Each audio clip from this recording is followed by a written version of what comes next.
Assalamualaikum warahmatullahi wabarakatuh. Selamat pagi pemirsa Nusantara. Kembali SPN Channel menjumpai pemirsa sekalian untuk berbagi pengetahuan seputar dunia sains.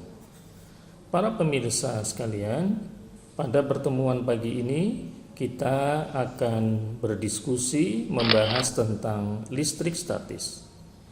Listrik statis merupakan fenomena yang sering kita temukan dalam kehidupan sehari-hari. Semua orang di antara kita tentu pernah melihat fenomena halilintar. Seperti yang tadi sudah ditampilkan di awal, bagaimana halilintar itu menggelegar, menyambar dari satu gumpalan awan ke gumpalan awan yang lainnya.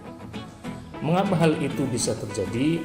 Nanti akan kita diskusikan pada pembahasan kita tentang listrik statis. Para pemirsa sekalian, pembahasan kita seperti biasa akan dibagi menjadi beberapa segmen, yaitu tujuan, pengantar, struktur atom, dan muatan listrik. Tujuan dari pembahasan kita tentang materi listrik statis adalah bahwa setelah pemirsa mengikuti tayangan ini, pemirsa dapat memahami tentang fenomena listrik statis di sekitar kita. Yang kedua, memahami struktur atom penyusun setiap benda, baik benda mati maupun benda hidup. Yang ketiga, memahami fenomena muatan listrik pada benda, dan yang terakhir memahami interaksi benda-benda yang bermuatan listrik. Para pemirsa sekalian, bahwa setiap benda tersusun dari partikel-partikel yang sangat kecil berupa atom. Terdapat kurang lebih ada 105 atom yang ada di alam ini berasal dari unsur alami dan buatan. Pada umumnya, atom memiliki 3 jenis partikel subatom, yaitu proton yang merupakan partikel subatom penyusun inti atom yang bermuatan positif. Yang kedua, neutron, yaitu partikel subatomik yang sifatnya netral, juga merupakan penyusun inti atom. Dan yang ketiga adalah partikel subatomik bermuatan negatif yang disebut dengan elektron. Elektron pada struktur atom letaknya ada di kulit atom, bergerak mengelilingi inti atom pada kulit-kulit atom sesuai dengan tingkat energinya. Kita pelajari sekarang tentang struktur atom. Struktur atom secara ringkas bisa diperlihatkan pada contoh atom litium di layar ini. Litium merupakan atom yang memiliki massa 7 dan nomor atom 3. Nomor massa 7 ini menunjukkan jumlah partikel subatom yang ada di bagian intinya. Di dalam intinya terdapat proton dan neutron yang jumlahnya ada 7. Sedangkan 3 ini merupakan jumlah proton, artinya karena protonnya ada 3, berarti di dalam inti atomnya terdapat 4 neutron. Karena atom ini sifatnya netral, maka pada kulitnya terdapat 3 elektron yang bermuatan negatif yang bergerak mengelilingi inti atom pada lintasan-lintasan. Marilah kita lihat susunan proton, neutron, dan elektron pada animasi struktur atom litium berikut ini. Di sini penting dipahami bahwa pada atom yang netral, jumlah proton sama dengan jumlah elektron. Karena proton yang ada di dalam inti atom jumlahnya ada 3, maka jumlah elektron yang bergerak di kulit atom juga ada 3. di sini tampak ada 2 elektron di lintasan dalam dan 1 elektron bergerak mengelilingi inti di bagian lintasan luar. Dan penting juga dipahami bahwa fenomena listrik statis itu sebenarnya adalah fenomena pergerakan elektron yang terdistribusi pada atom-atom penyusun benda. Jadi, suatu benda bisa bermuatan positif atau bermuatan negatif adalah karena terjadinya perubahan keseimbangan antara jumlah proton dan jumlah elektron. Perubahan ini diakibatkan atau disebabkan oleh perpindahan elektron-elektron dari satu tempat ke tempat lain. Sedangkan proton dan neutronnya tidak berpindah tempat, tetapi tetap ada di dalam inti atom. Baiklah pemirsa sekalian, setidaknya setelah melihat bagaimana animasi tentang model struktur atom, diharapkan pemirsa semakin paham bagaimana partikel-partikel subatom tersusun dan terdistribusi di dalam sebuah atom. Selanjutnya kita akan membahas tentang materi yang ketiga, yaitu tentang muatan listrik. Pemirsa sekalian, muatan listrik yang dimiliki oleh suatu benda sangat dipengaruhi oleh jumlah proton dan jumlah elektronnya. Suatu benda yang memiliki jumlah proton sama dengan jumlah elektron akan menyebabkan benda bersifat netral atau tidak bermuatan. Jika suatu benda memiliki jumlah proton lebih banyak dari jumlah elektron, maka akan menyebabkan benda bermuatan positif. Mengapa benda kekurangan jumlah elektron sehingga bermuatan positif? Hal ini disebabkan karena elektron-elektron pada benda berpindah tempat atau keluar dari benda tersebut. Yang ketiga, suatu benda akan bermuatan negatif apabila benda tersebut memiliki jumlah elektron yang lebih banyak daripada jumlah proton. Hal ini disebabkan karena benda tersebut mendapatkan elektron dari benda lain, sehingga jumlah elektronnya menjadi lebih banyak dari jumlah protonnya. Para pemirsa sekalian, untuk memahami peristiwa terbentuknya muatan listrik pada suatu benda, marilah kita ikuti tayangan percobaan tentang listrik statis berikut ini.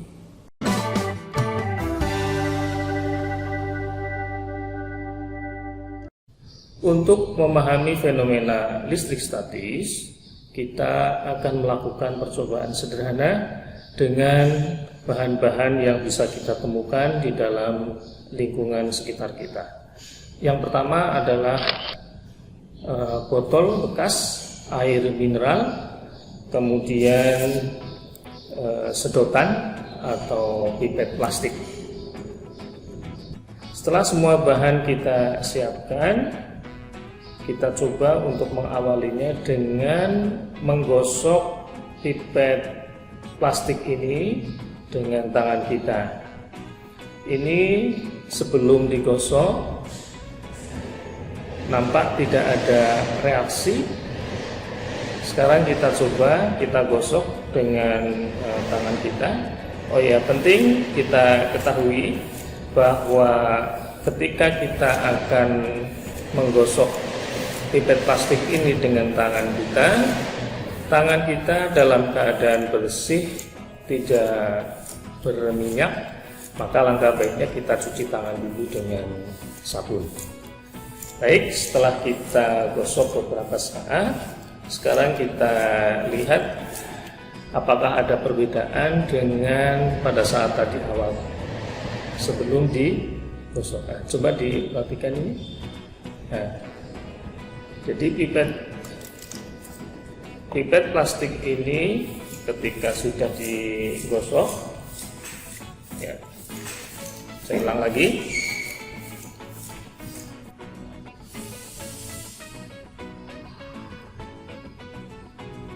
Coba perhatikan pemirsa, pipet ini mengejar tangan kita. Dia bergerak melingkar mengejar tangan kita. Nah, ini terjadi karena adanya fenomena listrik statis. Padahal ketika tadi sebelum sedotan ini digosok, tidak menunjukkan adanya reaksi. Nah, sekarang kita coba menggosok dua sedotan secara bersamaan. Tadi yang pertama, sebuah sedotan kita gosok, kemudian tangan dan sedotan itu kita dekatkan dan menunjukkan ada reaksi bahwa sedotan itu mengejar tangan kita. Sekarang bagaimana yang terjadi apabila dua sedotan ini kita gosok dengan tangan kita secara bersamaan? Kemudian dua sedotan ini kita saling dekatkan. Nah, coba, ternyata sedotan ini bergerak saling menjauh. Berbeda dengan tadi antara sedotan dengan tangan bergerak saling mendekat. Nah, ini bergeraknya saling menjauh. Nah, ini juga menunjukkan fenomena listrik statis. Mengapa hal ini terjadi? Nanti akan kita bahas dan kita diskusikan pada pembahasan berikutnya. Setelah mengamati peristiwa listrik statis pada percobaan di atas, maka kita dapat memahami bahwa mengubah benda netral menjadi bermuatan dapat dilakukan dengan cara menggosok. Di samping contoh seperti yang diperlihatkan pada percobaan tadi, contoh lainnya adalah fiberglass dan kaca apabila digosok dengan kain sutra maka akan bermuatan positif. Hal ini terjadi karena elektron dari fiberglass atau kaca ketika digosok dengan kain sutra, elektronnya akan berpindah ke kain sutra. Sehingga fiberglass dan kaca akan kekurangan elektron. Apabila suatu benda kekurangan elektron, maka akan bermuatan positif karena jumlah protonnya lebih banyak daripada jumlah elektronnya. Kemudian yang kedua, ebonit dan plastik akan bermuatan negatif apabila digosok dengan kain wol. Mengapa hal ini bisa terjadi? Karena elektron pada kain wol akan berpindah kepada ebonit atau plastik, sehingga ebonit dan plastik akan mengalami kelebihan jumlah elektron. Maka keduanya bisa menjadi bermuatan negatif. Bagaimanakah interaksi benda bermuatan listrik? Apabila benda-benda yang bermuatan listrik ini didekatkan dengan benda lain yang juga bermuatan listrik, maka akan menghasilkan interaksi benda bermuatan listrik. Apabila dua benda yang muatannya sejenis didekatkan, maka akan saling tolak-menolak. Contohnya ini, dua benda bermuatan positif didekatkan, maka keduanya akan bergerak semakin menjauh. Begitu juga jika dua benda bermuatan negatif didekatkan, maka akan bergerak menjauh.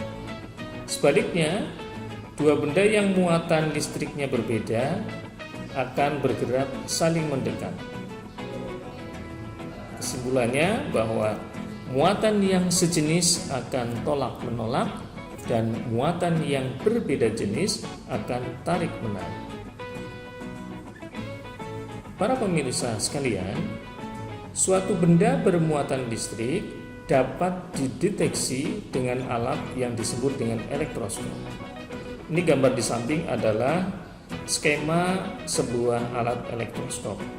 Memiliki bagian-bagian knob atau kepala elektroskop, kemudian batang logam sebagai konduktor, kemudian bagian bawahnya ada daun logam yang mudah bergerak, dan bagian ini terbungkus di dalam tabung atau wadah kaca. Bagaimana cara kerjanya? Elektroskop ini bekerja dengan prinsip induksi listrik. Induksi listrik merupakan peristiwa polarisasi muatan listrik positif dan negatif pada sebuah benda netral saat didekatkan dengan benda lain yang bermuatan listrik. Jadi sebenarnya elektroskop ini adalah benda netral yang memiliki jumlah proton sama dengan jumlah elektron. Ketika ada benda lain yang bermuatan listrik didekatkan pada elektroskop ini, maka akan terjadi polarisasi. Apabila benda yang didekatkan kepada knob elektroskop ini tidak menyebabkan polarisasi, maka menandakan bahwa benda tersebut tidak bermuatan listrik.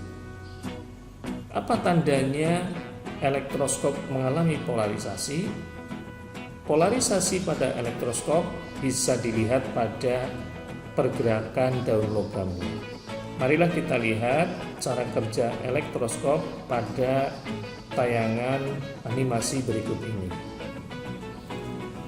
Ini adalah suatu elektroskop yang memiliki bagian-bagian yang tadi sudah disebutkan. Nah, elektroskop ini memiliki jumlah proton dan elektron yang sama karena elektroskop sebenarnya merupakan benda netral. Nah, ketika ada suatu benda bermuatan didekatkan pada bagian knob elektroskop, di sini contohnya adalah sebuah benda bermuatan positif didekatkan, maka akan terjadi polarisasi. Elektron-elektron yang tadi terdistribusi secara merata pada bagian-bagian elektroskop kemudian akan bergerak mendekati benda. Kenapa? Karena muatan yang berbeda akan saling tarik-menarik, sehingga elektronnya berkumpul di bagian atas dan bagian bawahnya kekurangan elektron, sehingga daun-daun elektroskop ini, daun logam elektroskop ini memiliki muatan yang sejenis, yaitu sama-sama bermuatan positif. Hal ini akan menyebabkan daun elektroskop akan bergerak saling tolak-menolak sehingga daunnya membuka. Membukanya daun elektroskop ini menandakan bahwa benda yang didekatkan tadi adalah bermuatan listrik. Berikutnya ini elektroskop yang bermuatan netral.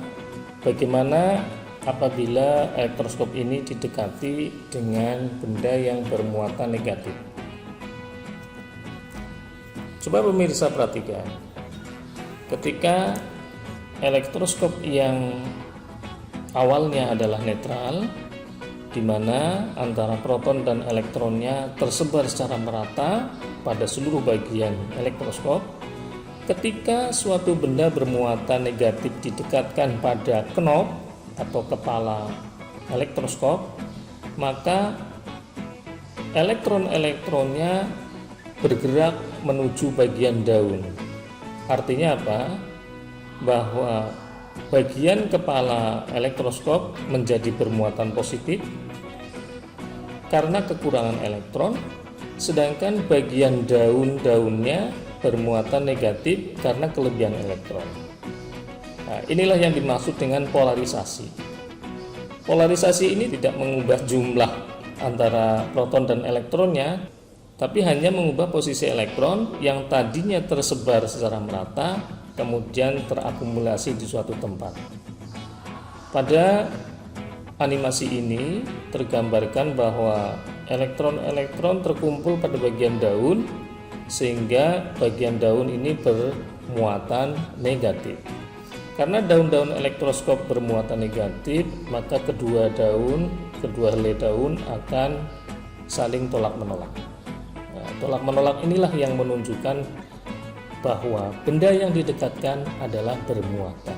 Pemirsa sekalian, berikutnya akan kita bahas tentang percobaan listrik statis dengan sedotan plastik yang sudah ditayangkan pada percobaan di awal tadi. Mengapa sebuah sedotan yang belum digosok ketika diletakkan di atas botol tidak menunjukkan interaksi dengan telapak tangan kita?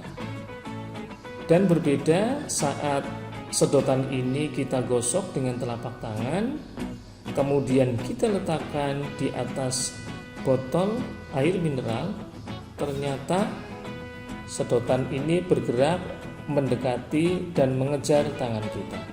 Nah, ini menunjukkan bahwa sedotan dan tangan memiliki muatan listrik yang berbeda. Mengapa hal itu bisa terjadi? Pemirsa, pada saat sedotan itu kita gosok dengan tangan, maka elektron yang ada di telapak tangan berpindah ke sedotan, sehingga sedotan plastik menjadi kelebihan elektron dan bermuatan negatif, dan telapak tangan kita bermuatan positif. Oleh karena itu, ketika didekatkan terjadi interaksi saling tarik-menarik. Sebaliknya, pada saat kita menggosok dua sedotan secara bersamaan dengan telapak tangan, maka kedua sedotan ini ujung-ujungnya menjadi bermuatan negatif. Oleh karena itu, ketika sedotan ini diletakkan di atas botol, kemudian kita dekatkan dengan satu sedotan yang lain, maka kedua ujung sedotan ini memperlihatkan interaksi saling tolak-menolak. Hal itu karena keduanya memiliki muatan yang sejenis, yaitu bermuatan negatif. Itulah pemirsa pembahasan kita tentang listrik statis. Dari berbagai penjelasan yang tadi sudah disampaikan, dapat disimpulkan bahwa listrik statis adalah listrik yang tersimpan pada suatu benda. Pemirsa sekalian, demikianlah pembahasan kita. Semoga pembahasan singkat ini bisa menambah cakrawala kita tentang dunia sains, khususnya tentang listrik statis. Kita berjumpa lagi pada video berikutnya. Kurang lebihnya mohon maaf. Wassalamualaikum warahmatullahi wabarakatuh.